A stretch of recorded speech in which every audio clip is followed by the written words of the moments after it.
Mr. Sergeant at Arms.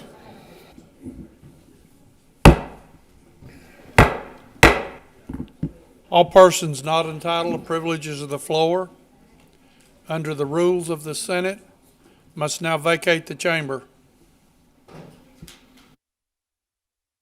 Please rise for the invocation by Pastor Nick Green, Glens Creek Baptist Church, Versailles, Kentucky, guest of the Senator from Fayette 12, and remain standing for the Pledge of Allegiance. President Stivers, Senators, fellow Kentuckians, if you would bow with me and pray with me. Dear most gracious Heavenly Father, Lord God, we come to you at this appointed time and hour to take a break from the worries, cares, and concerns of this world to focus on you and to rest in your presence. We thank you for all that we have and all that we are, for we know it is because of you. Father, I come to you today to pray for our senators gathered here today in this chamber of the Kentucky General Assembly. I thank you for their call to leadership and their call to serve the great people of the Commonwealth of Kentucky. Father, I pray that you would bless them with wisdom and knowledge to make the best decisions for fellow Kentuckians. I pray that they would always be in tune and in touch with the constituents and the people they serve in their respective districts.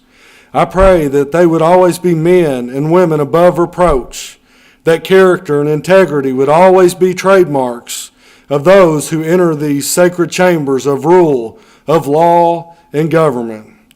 I pray that they would have a healthy, productive work session today. I pray for conviction and heart in their conscience. I pray that your blessings upon them as they continue to lead our great state. May we never forget who we are and why we're here. And may we never forget the Lord our God, the one who gave us authority to legislate the laws of Kentucky. Father God, thank you for loving us. Thank you for giving us the opportunity to serve. And above all, we thank you so much for sending your Son, Jesus Christ, to die to give us this new life that we don't deserve. It's in the name above all names. It's in the mighty, holy, blessed, precious name of our Lord, Savior, and King, Jesus Christ. I pray for the Kentucky Senate and lift them up to you today. Amen.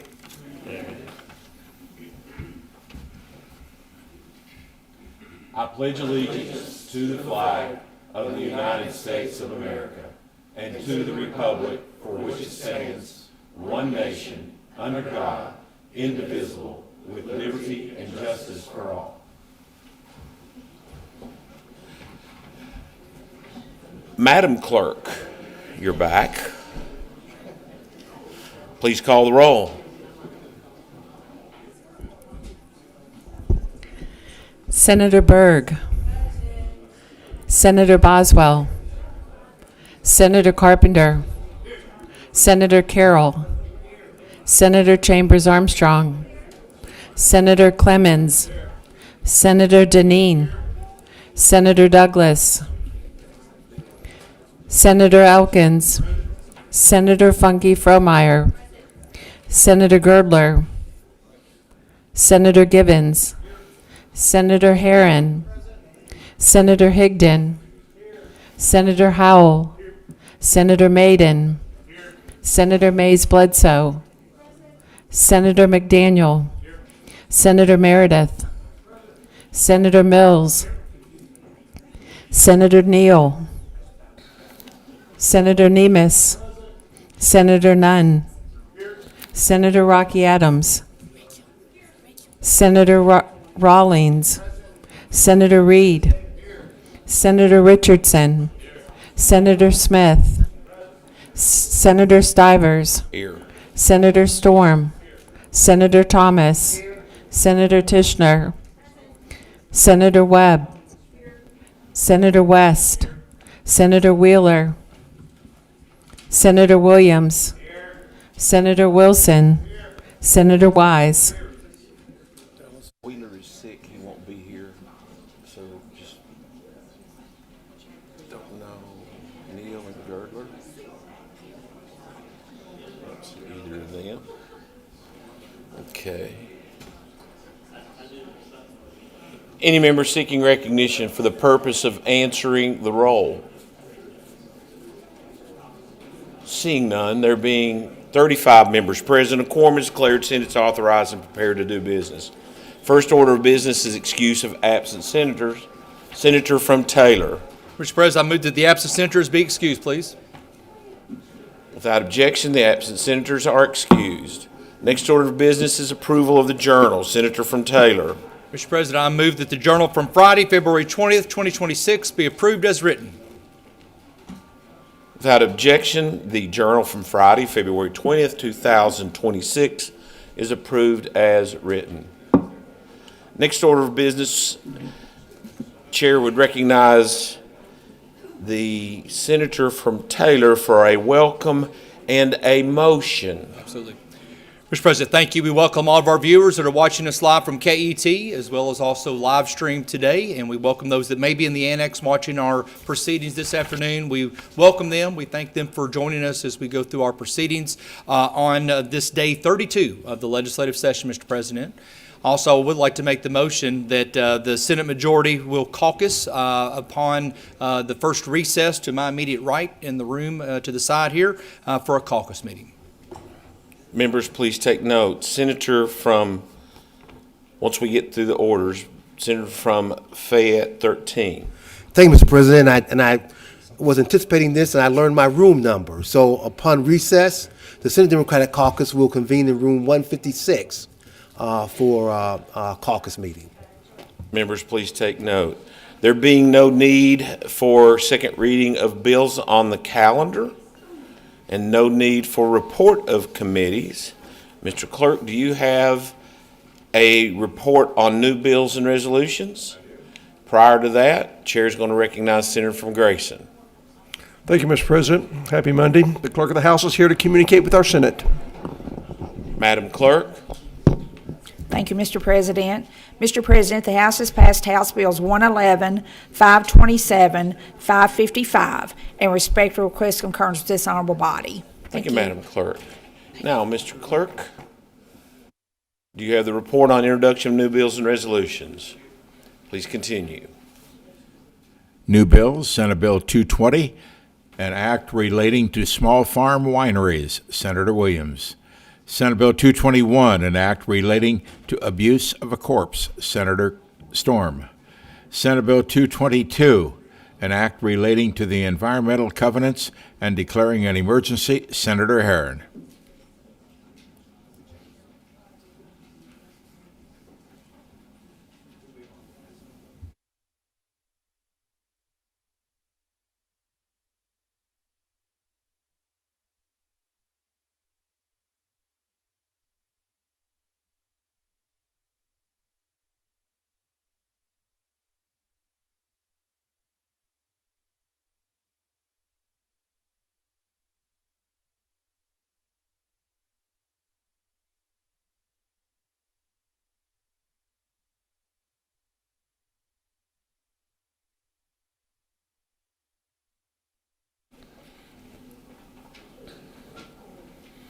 Let's let him do the, okay, we'll tell him to come when we come back out of caucus, we'll do it. Okay, all right.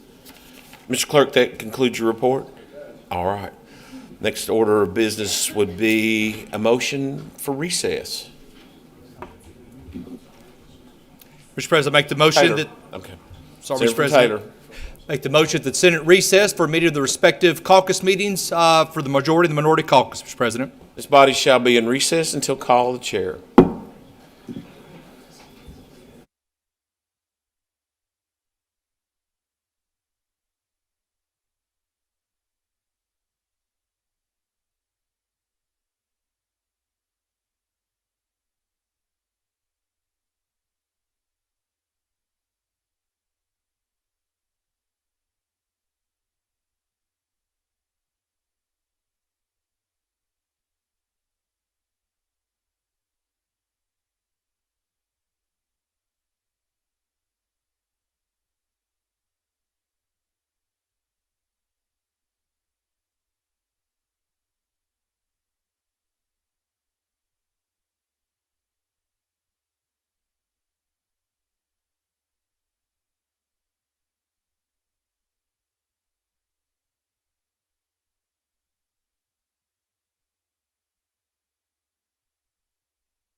Mr. Doorkeeper, if someone would inform the Democratic caucus we are ready to reconvene.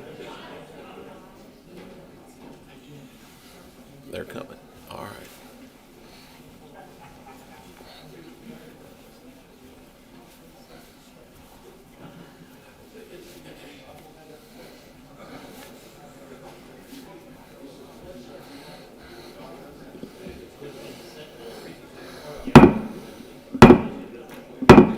Body shall come to order.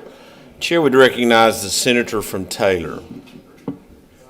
Mr. President, last week, Senate Bill 50 was reported favorably out of the Judiciary Committee, and then it was recommitted to the Appropriations and Revenue Committee. So I would like to make the motion to take Senate Bill 50 from the Appropriations and Revenue Committee and return it to the Rules Committee, Mr. President.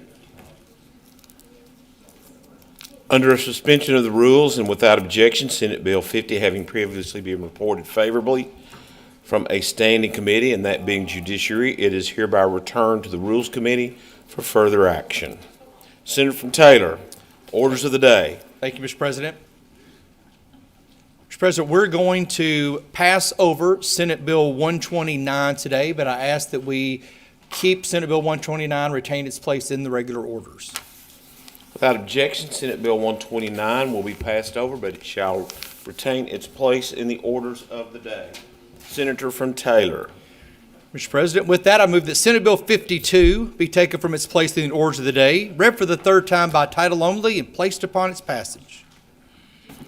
Mr. Clerk, if you would, please report Senate Bill 52. Senate Bill 52, an act relating to ensuring fair permitting and licensing practices. Senator Rawlings. Senator from Taylor. President, I yield to the senator from Boone 11 for. Senator from Boone 11. Mr. President, please have the clerk report Senate Committee Substitute 1. Mr. Clerk, would you please report Senate Committee Substitute Number 1 to Senate Bill 52? Senate Committee Sub 1 to Senate Bill 52. Senator from Boone 11. Move adoption, Mr. President. Matter for the body is adoption of the committee substitute. All those in favor say aye. Aye. Opposed? Ayes have it. Senate Committee Substitute Number 1 is adopted. Senator from Boone 11. Thank you, Mr. President. Senate Bill 52 addresses a growing concern shared by many citizens across our state, the steady erosion of individual freedom through delays, uncertainty, and subjectivity in government permitting and licensing. Many of our citizens must obtain some form of government permission simply to earn a living. Property owners are often required to surrender land, money, or other rights as a condition of receiving building or development permits. In too many instances, these decisions are made by unelected officials using unclear standards, open-ended timelines, and appeals processes that are uncertain or ineffective. In certain cases, applicants are left waiting indefinitely, unsure of what is required or when a decision will be made, or how to go about challenging a denial they believe is unjust. When government permission becomes unpredictable or discretionary, it ceases to be a neutral process and instead becomes a barrier to the exercise of fundamental rights. A bureaucratic process can take years and creates untold certainty. For instance, in capital-intensive industries such as energy development or manufacturing sectors, companies need to plan long-term and may need to invest millions in infrastructure. This bill implements common-sense procedural reforms to protect individuals whenever a permit is required to engage in constitutionally protected activity. Specifically, it requires that permitting authorities shall specify in clear and unambiguous language what an applicant must meet. It establishes a defined deadline by which a state agency must approve or deny a permit. This is commonly described as a shot clock. And the bill guarantees a meaningful and impartial appeal process, including a judicial review independent of the permitting authority when an applicant believes a permit has been wrongly denied. Importantly, this bill does not eliminate existing permit or licensing requirements. Further, it does not modify any timeline that's already set by law, regulation, rule, or ordinance. It does not reduce legitimate regulatory authority. The intent of this bill is to remove unnecessary subjectivity, speed up the decision-making process, and ensure fairness and accountability. The safeguards put forth in this bill are not new or radical. Since the 1950s, the United States Supreme Court has consistently held that when the government conditions the exercise of constitutional rights on a permit or license, it must provide clear standards, reasonable timeframes, and fair avenues for appeal. When businesses follow the rules and invest millions in compliance, they are entitled to a timely decision so that they can get to work. The legislation will bring our permitting processes back into alignment with long-standing principles, protecting our citizens, respecting their property rights, and ensuring that government power is exercised transparently and fairly. Mr. President, there's 4 amendments that have been filed and 4 floor amendments, so I will yield to the senator from Fayette 13 for explanation of the floor amendments, which I believe are unnecessary. Senator from Fayette 13. Thank you, Mr. President. Mr. President, I'm not going to prolong this process too much. I understand the need for order and efficiency in this chamber, so I'm going to withdraw all 4 of my floor amendments. I will speak more to them because I do wish to speak against the bill. So at the appropriate time, when it's my turn to speak against the bill, I would ask that you call on me, and I'll explain my reasons for opposing this bill. Without objection, and the sponsor of Senate Floor Amendment 1, 2, 3, and 4, Madam Clerk, if you'd please show those are withdrawn. Senator from Boone 11. If there are no questions, I move for passage of Senate Bill 52 as amended by Senate Committee Substitute 1. The matter for the body is passage of Senate Bill 52 as amended by Senate Committee Substitute Number 1. Any member seeking recognition other than the Senator from Fayette 13? Senator from Fayette 13. Thank you, Mr. President. Mr. President, for those members of the public who are watching this today, again, let me explain in a little bit more detail what Senate Bill 52 does.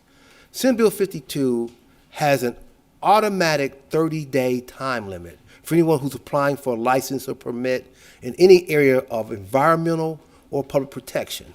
So we have a public safety issue at stake anytime someone's applying for these type of permits. And what Senate Bill 52 now says is that if the agency is unable to issue a decision in 30 days, then that permit or license is automatically issued. And if appeal is taken, the burden of shifts to the agency to say why they couldn't issue that decision within 30 days. Okay. I want everyone to understand that our public safety and our environmental safety is at risk here, because sometimes these permits impact things such as clean water, clean air, and clean soil, things that we depend on every day in our lives for our own survival. Okay. Now, let me be clear. I'm not in favor of the agencies taking an extraordinary, unreasonable period of time to issue a decision. Certain decisions need to be issued in a timely manner and therefore taken to the process. But when you got complex issues, and many of these issues involving complex issues, regarding air regulation, water regulation, soil regulation, any other type of public issue, it's going to take longer than 30 days to make the decision. I'm a lawyer, and many of us in here are lawyers. And it's interesting. In law, we often have 30-day time limits. 30 days to submit motions for summary judgment, 30 days to file an appeal. That's a routine practice that judges give attorneys, 30 days to get your document or your actions taken.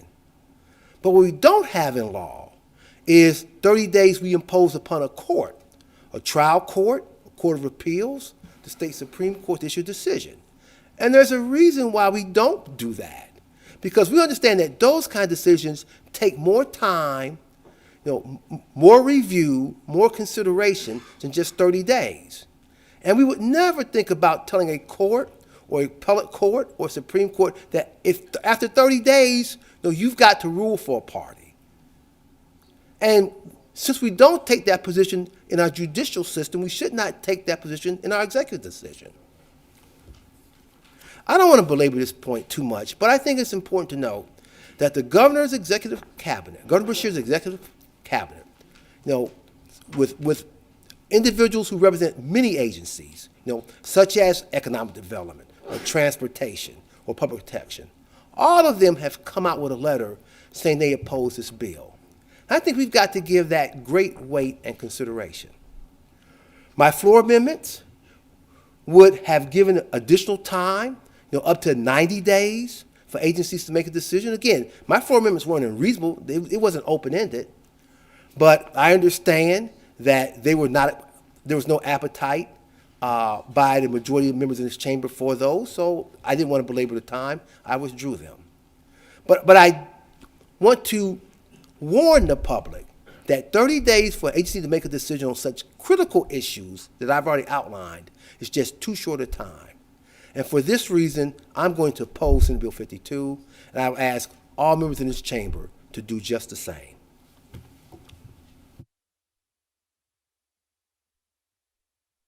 Evan, Yeah, thank you, Mr. President. Speak against the bill, please. please proceed. Thank you. Well, I'm not a lawyer, so I come from a background, I've worked in a chemical factory the last 30 years. And as the senator from Boone stated a while ago, timely decision is when all the agencies was fully staffed.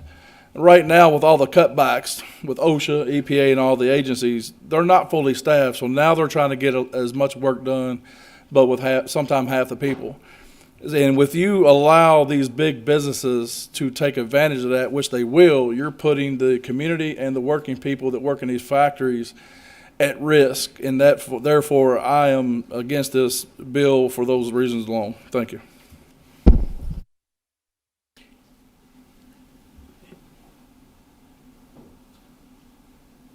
Any other member who is yet to be previously recognized? Senator from Boone 11, do you have a response? I do, Mr. President. Please proceed. So we did hear from the agencies and stakeholders, and the original bill had a 30-day timeline, but it was extended with a justification to 60 days. So it's a 60-day deadline in the Senate committee substitute. And in addition to that, there was a concern from the agencies about safety and health and public welfare, and that was extended 30 more days. So it's a 60-day or a 90-day. The important principle of this bill is that there is a deadline, and the deadline is set, and that's what it is, and shouldn't be extended any further than that. So we want to keep it at 60 days, or for safety reasons, 90 days. Thank you, Senator from Boone 11. Senator from Clark is now asked to be recognized. Thank you, Mr. President. Speak on the bill, Mr. President. Please proceed. Mr. President,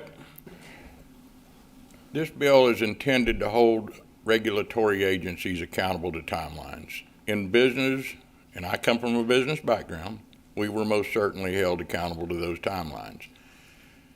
I gave an example of an application that I submitted that had 3 parts to the application, and this application took reams to produce. And you understand it's going to take a couple or 3 years to get some of these more complicated applications through. So this very complicated application has 3 parts to it. The first part's a 30-day timeline. It's a notice of intent. I filed my notice of intent. I got my response back in 30 days. Everything was fine. Second part of the application is called an administrative part of the application. I filed the administrative application. Anytime an application is deemed deficient, the clock stops. That 60-day clock stops.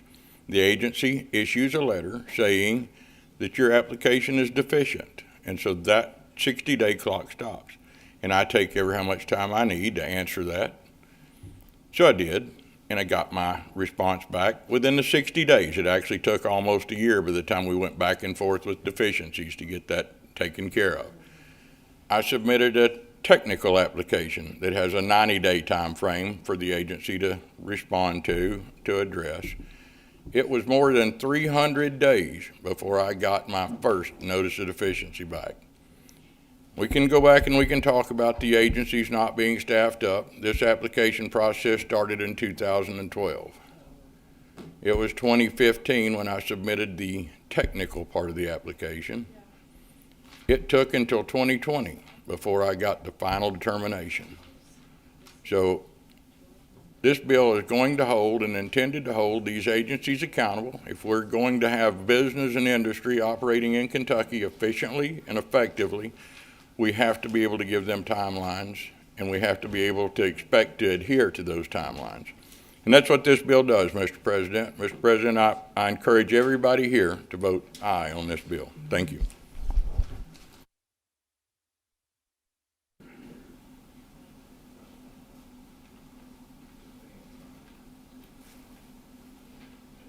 Any other members seeking recognition for the purpose of question or discussion on the bill? Seeing none. Oh, Senator from Bell. Thank you, Mr. President. I'd like to speak on the bill. Please proceed. I don't want to try to up one on the gentleman from Clark, but I happen to have a coal company in my district that's been waiting 17 years for a response on a permit. So I'm very thankful that you're filing this bill. Thank you. Senator from Scott. Speak on the bill, Mr. President. Please proceed. I don't say much on the floor, but I do want to say something here. I want to defend Senator from Boone with his intentions with this bill. I was the general manager of a regulatory compliance department for a multinational, multi-billion-dollar corporation. I know a little bit about the air permitting and water permitting processes. There was a comment about how this would benefit those large corporations. Those large corporations have deep pockets. They can afford to wait through the permitting process. They can afford to pay attorneys through the permitting process. Who this bill helps is the small and medium-sized corporations who are trying to do business in the Commonwealth. Small businesses like me.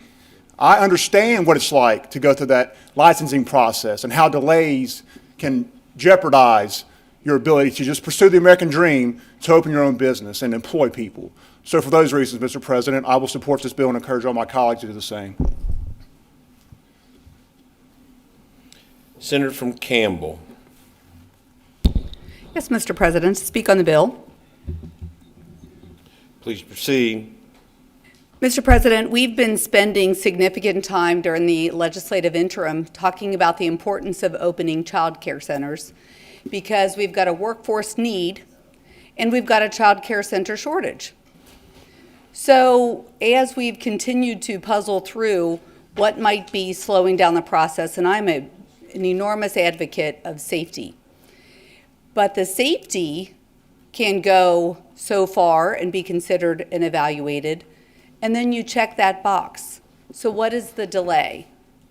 So literally in Senate District 24, Campbell County, we have a reliable, capable child care that is serving children and has 52 on the waiting list for their expansion, and they have been slow played through this process since September.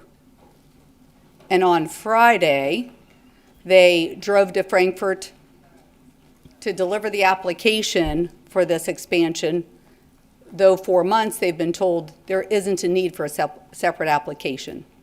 So by speeding up or creating a shot clock or a time clock, perhaps we can move things along, and perhaps this domino effect of not having a child care open when you have 52 children already on the waiting list, perhaps this will improve that process and signal that let's be excellent in Kentucky, and this will help us achieve the excellence. So I do thank the senator from Boone for bringing this important legislation.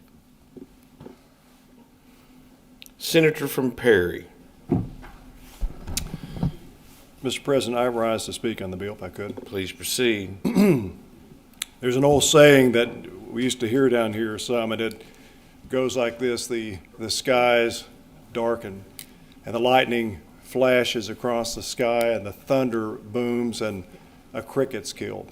And And I always thought that was kind of funny in the sense that we make all this noise a lot of times, but in the end of it, not a lot comes out of it for our industries, and that's sort of one of the criticisms that we get with all the hard work that we do.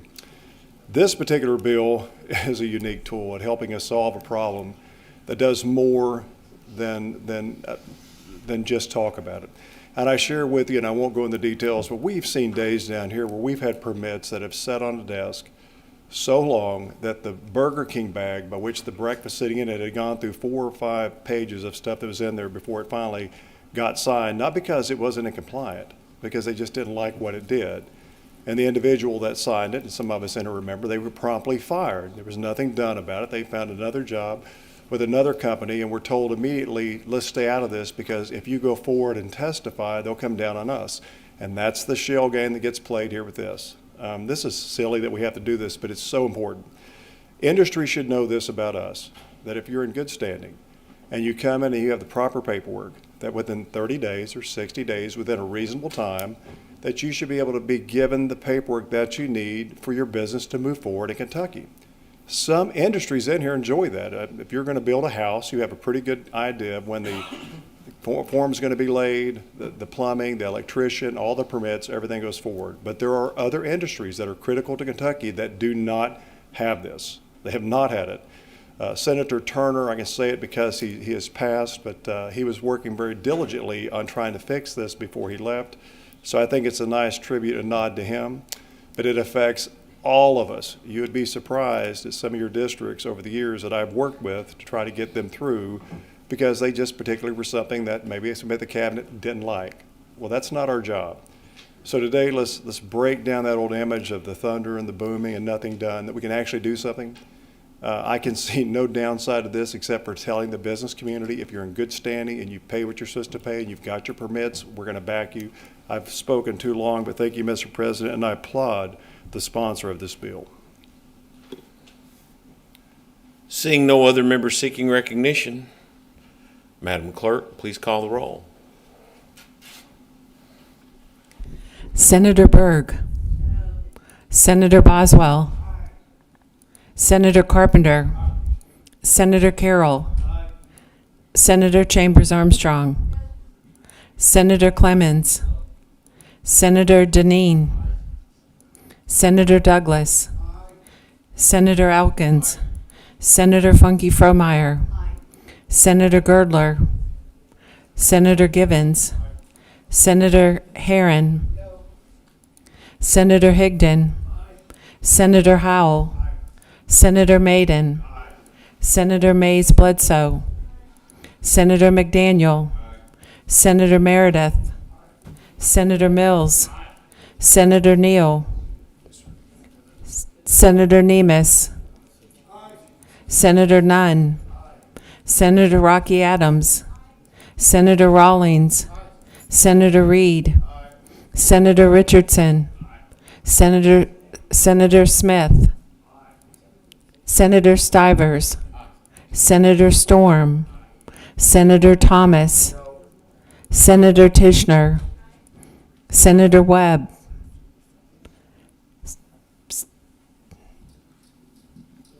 Senator from Carter, please cast your vote, then explain, limited to 3 minutes. I'd like to cast an aye vote, Mr. President, and address, as a former agency regulatory attorney, this bill, I looked at it pretty hard, and I have a comfort level with it because of Section 2, Parent 5, which it does not usurp federal authority or the delegation of federal authority to the state agency. So it really doesn't do a lot of the things that we've talked about here today. So I vote aye. Senator West. Senator Wheeler. Senator Williams. Senator Wilson. Senator Wise.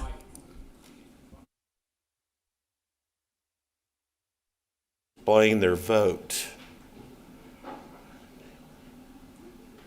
Seeing none, there being 30 yeas, 5 nays, Senate Bill 52 as amended is passed. Senator from Taylor. Mr. Mr. President, I move that Senate Bill 124 be taken from its place in the orders of the day, read for the third time by title only, and placed upon its passage. Mr. Clerk, if you would, please report Senate Bill 124. Senate Bill 124, an act relating to sick leave for school district personnel. Senator Nunn. Senator from Taylor. President, I yield to the Senator from Scott for explanation of the bill. Senator from Scott. Thank you, Mr. President. I'm going to work off of notes because I may be a little biased, but I think this bill has several benefits to Kentuckians, and so I want to make sure that I don't miss any of them. Senate Bill 124 was the idea of Scott County School Superintendent Billy Parker. He told me about this idea last May, and when he did, I was instantly interested because it solves a problem in what I consider a creative and cost-effective way. When a teacher is absent from the classroom, there's a real cost to students and taxpayers. Despite substitutes doing their absolute best, they cannot fully replace a certified teacher. So classroom instruction suffers when the teacher's out on a sick day. Also, when a teacher's out on a sick day, districts pay both the teacher's salary and the substitute's cost. In Scott County, that costs anywhere between $115 and $160 per day, which is an obvious cost to the taxpayer. Senate Bill 124 seeks to remedy those problems by giving districts the option to create a program that would enable school employees to voluntarily cash in sick days within the guardrails the legislation creates. And there are two important guardrails. Number one, an employee must maintain a minimum of 15 sick days.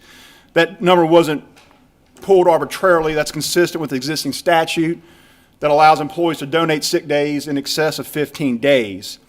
The other guardrail is a sick day can be cashed in for 30% of their current daily rate. This is also consistent with the existing statute that allows employees to cash in sick days at 30% of their daily rate at the end of their career. But it's important to note that a teacher cashing in a day-to-day would cost the taxpayer less than if they cash it in at the end of their career. So why would a teacher want to do this? Well, I think two key reasons. Number one, it gives them cash now that they may need for a home repair, a car repair, or just something that they want, like a vacation. But more importantly, it gives them the option to invest that money in a retirement account and get a much greater return than if they held the days and cashed them in at retirement. Based upon some calculations that have been run, the impact could be as much as 3 to 5 times more per year in retirement for a teacher that chooses to cash in the days now and invest them rather than cashing them in later. So why would the General Assembly want to do this, Mr. President? Well, number one, it improves instruction, as I explained before, and I think we're all in favor of improved classroom instruction. Number two, it's a reduced cost to taxpayers by avoiding the cost of employing a sub. Scott County Schools is, again, what I'm basing my numbers on, but it can save the school district anywhere, and taxpayers, therefore, anywhere between $17 and $62 per day. But what could be the most significant impact is that financial, or the investment impact I talked about earlier. It could be a potentially significant positive impact on the teacher retirement system if employees choose to cash in days now and invest them elsewhere. Mr. President, I want to point out this idea has been fully vetted by KDE, KEA, TRS, and PPOB, and no issues have been found. The bill does one other thing, Mr. President. I want to make sure that I explain this. The Senator from Marion is going to have quite a session. Between the bills that he passes and the things that he's implanted in many other pieces of legislation, he's going to have maybe one of the greatest sessions in the history of the General Assembly. So there's one other provision of this bill. It allows teachers to use sick days for religious holidays that are not on the school calendar, and I think that is an appropriate use of sick days for those teachers. So for those reasons, Mr. President, I move for passage of Senate Bill 124.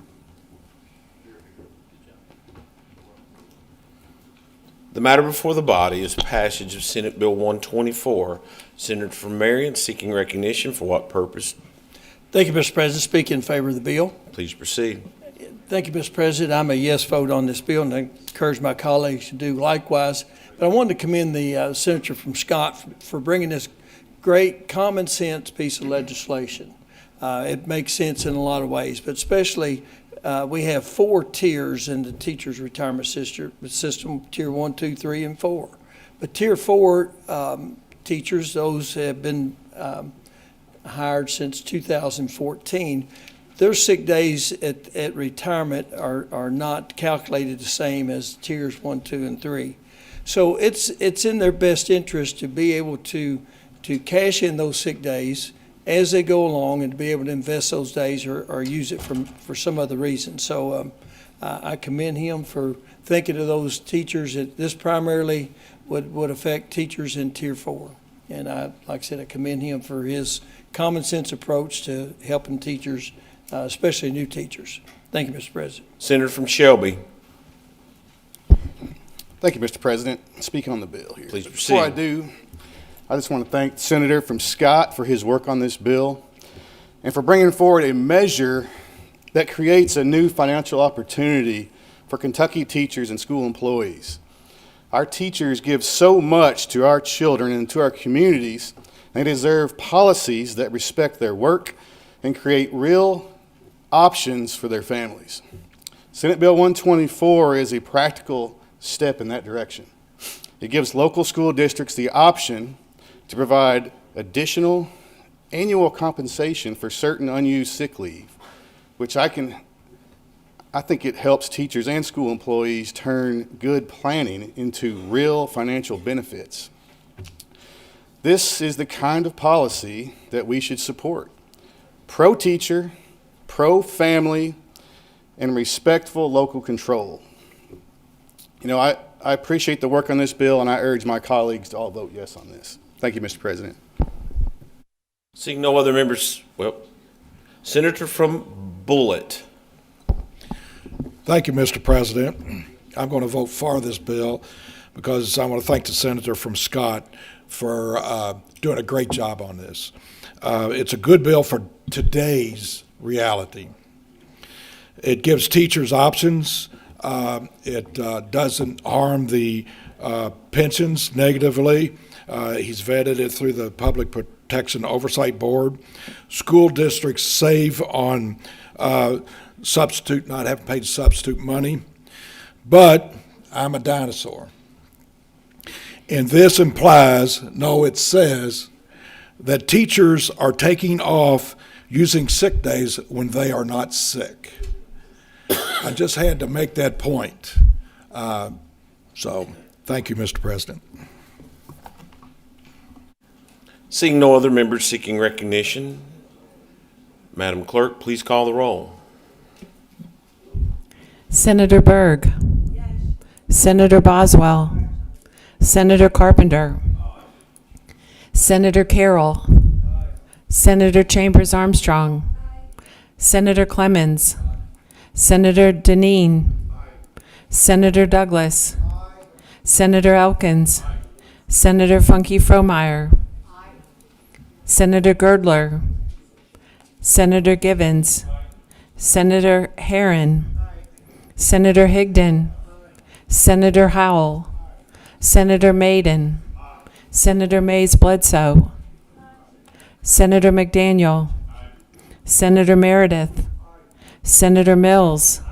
Senator Neal. Senator Nemes. Senator Nunn. Senator Rocky Adams. Senator Rawlings. Senator Reed. Senator Richardson. Senator Smith. Senator Stivers. Senator Storm. Senator Thomas. Senator Tishner. Senator Webb. Senator West. Senator Wheeler. Senator Williams. Senator Wilson. Senator Wise. Seeing no one seeking recognition for the purpose of casting, changing, or explaining their vote, there being 35 yeas, no nays, Senate Bill 124 is passed. Senator from Taylor. Mr. President, that concludes the orders of the day. Senator from Taylor, next order of business is meeting of the Committee on Committees and Rules Committee. Do you have a motion? I do, Mr. President. I move that the Senate recess for meeting of the Rules Committee and the Committee on Committees at the clerk's desk, please. This body shall be in recess until call of the chair.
Body shall come to order.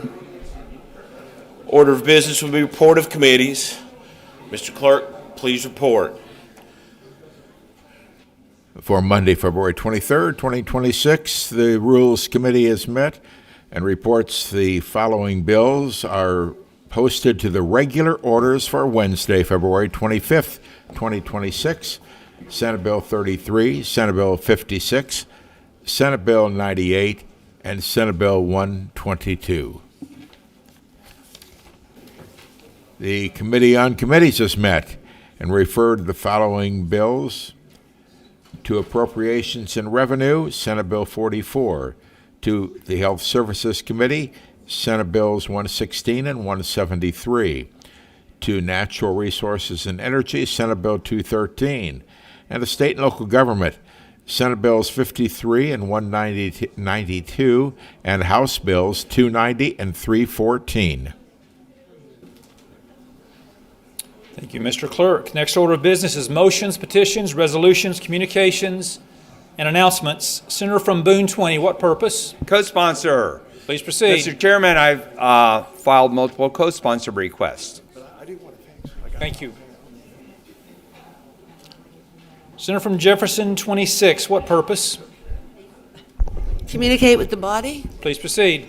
I have been asked to make an announcement that Jewish Advocacy Day is going to be held tomorrow, February 24th, in Annex Room 169 from 11:30 to 12:30. I really encourage people to stop by. I know that many people in this chamber know Rabbi Litvin and see him on a routine basis. But actually, what we're going to have tomorrow is the actual leaders of the Jewish community statewide are going to be here. So anybody who would like to stop by, I encourage you. Thank you. Room 129, 11:30. Senator from Christian, what purpose? Co-sponsorship request, Mr. President. Please proceed. With permission of the primary sponsor, I move to be added co-sponsor of Senate Bill 209, and I have the proper paperwork. Thank you, sir. Senator from Bell, what purpose? Co-sponsorship, Mr. President. Please proceed with your co-sponsorship. With the permission of the primary sponsor, I wish to be added to Senate Bill 169. File the appropriate paperwork, and record will reflect as such. Senator from Marion, what purpose do you wish to be recognized? Act on a Senate resolution. Please, let me make sure we've got that resolution ready for you. Senator, had you requested under our rules to have that resolution pulled and ready for today? I have not, but I Make will. that request. We'll deal with that tomorrow. Thank you, sir. Senator from Oldham, what purpose? Communicate with the body, Mr. President. Please proceed. Mr. President, I wanted to bring the attention of this body to some news that broke over the weekend. So on Friday, we passed Senate Bill 154, which would really tighten our elections and require photo ID. And many of you may have seen the winter weather that's moving through the East Coast and getting ready to hit New York City, maybe already has hit New York City, expecting up to 25 inches of snow. And in preparation, they had a rough go the last time that they had some bad weather, getting the roads and the streets, sidewalks cleared. And they went ahead and took the initiative, the new mayor, Mondami, to hire some local community members in New York City to help clean the streets. And although Mondami is very much against voter ID, unlike Kentucky, he is requiring 5 forms of ID in order to shovel the snow in Kentucky. Now, they pay generously, but you have to bring with you, in order to prove your ID to pick up a shovel, 2 small 1.5-inch square photos, that's 1.5-inch square photos, 2 original forms of ID and copies of those, along with a Social Security card and for registration. The city of New York, to be a first-time voter there, you have to bring driver's license number, a non-driver ID number, or the last 4 digits of your Social Security. So I am proud that Kentucky has already taken steps out of the Senate to strengthen our voter ID, and we definitely value the vote higher than shoveling snow, unlike our friends in New York. Thank you, Mr. President. Senator from Fayette 13, I have you next in the queue. What purpose, sir? Co-sponsorship request, please, Mr. President. Please proceed. With permission of the primary sponsor, I move to be added as a co-sponsor of Senate Bill 80, Senate Bill 169, Senate Joint Resolution 68, and I have the proper paperwork. Thank you, sir. Senator from Fayette 12, what purpose? I have two purposes. One for co-sponsorship. Please proceed. With the permission of the primary co-sponsor, I'd like to be added to Senate Bill 97. I would also like to have my votes recorded as I was off the floor for several of these. Please proceed. Yep, thank you. Record will reflect as such. Senator from Henderson, what purpose do you wish to be recognized? Mr. President, co-sponsor request. Please proceed with your request. With the permission of primary sponsor, I move to be added as co-sponsor of Senate Bill 178 and Senate Bill 196. Mr. President, I also have a withdrawal bill request. Being the primary sponsor of said measure, I move to withdraw Senate Bill 180, and I have the paperwork. Very well, thank you, sir. Senator from Perry, what purpose? I rise to record a co-sponsorship. I filed the proper paperwork, and it does not affect the outcome. Thank you, sir. Senator from Warren 32, what purpose? Mr. President, I was absent from the body, and I want to record a yes vote on Senate Bill 7. I've already delivered the paperwork. Thank you, sir. Any other members seeking recognition of this order of business before we move on? Seeing none, the next order of business is introduction of floor amendments. Mr. Clerk, please introduce to the body any floor amendments. New floor amendment, Senate Floor Amendment 2 to Senate Bill 129, Senator Nemes. Senate Floor Amendment 3 to Senate Bill 170 with Senate Committee Sub 1, Senator Storm. Thank you, Mr. Clerk. The next order of business is introduction of new bills and resolutions. Mr. Clerk, please read any new bills or resolutions into the New record. bills and resolutions. Senate Bill 65, an act relating to deficient administrative regulations and declaring an emergency, Senator West. Senate Bill 223, an act relating to the regulation of cannabis-infused beverages and declaring an emergency, Senator Higdon. Senate Bill 224, an act relating to land use, Senator Mills. Senate Bill 225, an act relating to the regulation of residential construction, Senator Mills. Senate Resolution 112, resolution encouraging the establishment of the Fatherhood and Family Engagement Task Force, Senator Mills. Mr. Clerk, that concludes. It does. Thank you, sir. Any member seeking recognition before the final order of business for the day? Seeing none, Senator from Taylor, a motion is in order. Mr. President, I move that the Senate adjourn until 2 p.m. Tuesday, February 24th, year of our Lord, 2026. The Senate shall stand adjourned until 2 p.m. Tuesday, February